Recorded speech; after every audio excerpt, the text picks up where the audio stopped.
Hi, I'm Monica. I go to Stern. I'm a senior right now, about to graduate. So, yeah.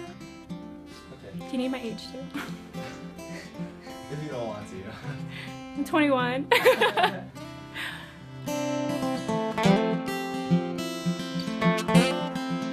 Well, it was before they started the service here in New York, in Manhattan, and then our friend Andy told Mark and Bryant to come out. So then they dragged me out, and then we showed up to the first day. I think it was like this is the first like service they were testing out in Manhattan, and then ever since then I've been going.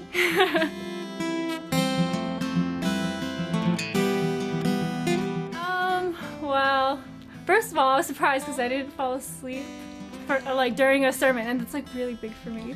I think that's what kept me going back. I really liked Pastor Sam's sermon that day. I forget what it was about, but it was good.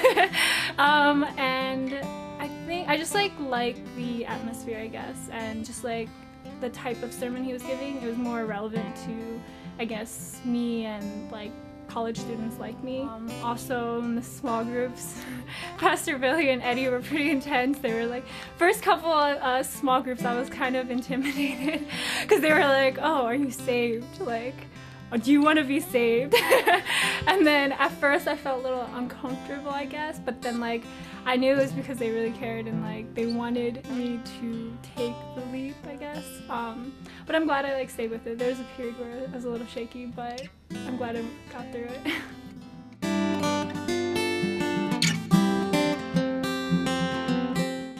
There's a lot of resistance. I think I'm just a skeptical person.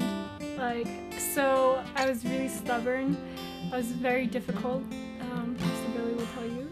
Probably did already. But I don't know. I just like didn't feel like jumping into it, and like I don't know. Part of me just didn't care enough, I guess. And I just didn't want to feel like I was doing it for other people, or like I didn't want to feel pressured. I just wanted to do it on my own time. I remember I was like, oh, I'm not ready. And like, usually that's like a good enough answer to like move on to the next topic. But then like Pastor Billy and Eddie are like, nobody's ever ready. And I was like, gosh, oh man, it continues. But yeah, in the end, they got me.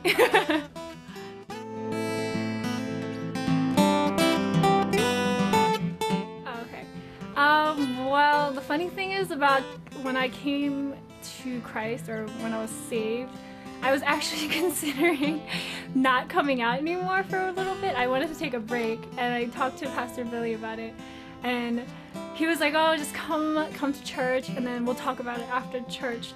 So I was like, okay, I was a little hesitant. I was like, oh no, it's gonna be one of those talks. And then I thought I had made up my mind already, but then like I went and then I spoke to Pastor Billy in like Union Square Park, and then it was after church. He just sat me down and we talked about like what I was going through and what was going through my mind, and I just like told him that I felt like I wasn't ready for this whole church thing and going back like and coming to Christ yet, and I just wanted to take a break from it. But I guess he convinced me after that talk that I might as well just go for it and like, whatever, what am I gonna lose? My prayer to God that day was just like, oh, I'm gonna be really stubborn and I'm gonna fight you the entire way, but I guess I'll just like do it anyways. Like I have nothing to lose right now. And like I have all these excuses that I made, like why I couldn't get saved and why I didn't want to be saved, but I guess I just like kind of let those things go that day, and then yeah, instead of not coming to church anymore, I became saved and came to church more. So yeah, Pastor Billy. But that's how it happened. Yeah, and then at first nothing really seemed different right afterwards, and so like I told Pastor Billy and Eddie during small groups that I didn't feel any different, or nothing drastic had happened. So yeah, after a while I just kind of like coasted for a little bit and nothing happened. I don't think my faith grew that much, and then one day they just told me that I should challenge God I might as well just ask for a prayer and see what he does. Yeah, so I was a little skeptical. So I thought about it and I was like, oh, might as well. If it doesn't work out, then I know that God's probably not there for me, or he's not there at all. So I decided to do it, and then I was thinking about what I should pray for, challenge God with, and at the time it was during on-campus recruitment at Stern, and so a lot of juniors were going through the recruiting process, and like BK was one of the people going through the recruiting process, and I know he was having a hard time in the beginning finding a summer internship, and he was interviewing a lot of places, but he wasn't getting called back. So like I didn't want to pray or challenge God for anything for me personally. I just wanted to do it for someone else and see if it worked. So I prayed that BK would, he was looking for this HSBC position, so I prayed that he would get the summer internship with HSBC because he had felt good about the interview. But then, like 2 weeks later, he got like the rejection letter, so I was just kind of like, oh God is not there, whatever. Like I challenged God, it didn't happen. I told Eddie and Pastor Billy that in small group, they were just kind of like, oh no.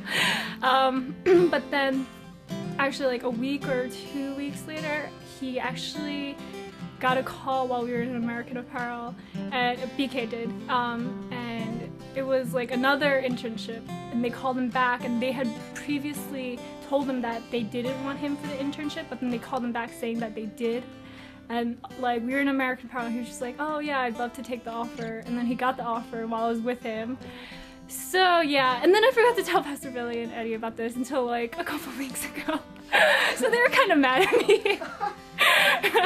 But yeah, and then they were wondering why they thought they saw a change in me, but I don't know what change they're talking about, but I guess like I started to believe in God's power a little more, and I had a little more faith, I guess, after that happened. But I didn't think, I don't know, I'm really skeptical, so like I have a really hard time like thinking it's like, oh, it's all God. But like after that day, I felt a little better about everything.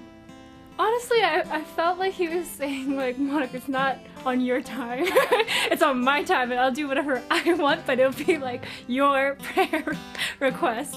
So like I feel like I learned that God will show up, but maybe not in the ways that we expect him to or want him to, and like for me, I like have a lot of expectations, and if they're not met, I'm just kind of like frustrated. So I guess like it was kind of humbling to be in that position and knowing that God did show up, but it wasn't like, it was after I had like already given up on him. So it was kind of like, Monica, stop being stupid.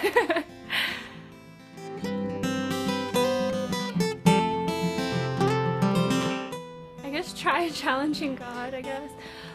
Don't give up so easily, because I was ready to just like drop it and just not want, like I didn't want that feeling behind me like I should go to church and then have people always telling me I should go to church. Like I didn't like that at first, but then like you just have to get over that and then you come to this other place where you're just like more comfortable, and it's like I think you just have to ride out your skepticism and like that part in your life, or like that time in your life where you're just like you don't want accountability or responsibility, and you just have to like tough it out, and God will show up eventually in some way. You just have to keep your eyes open.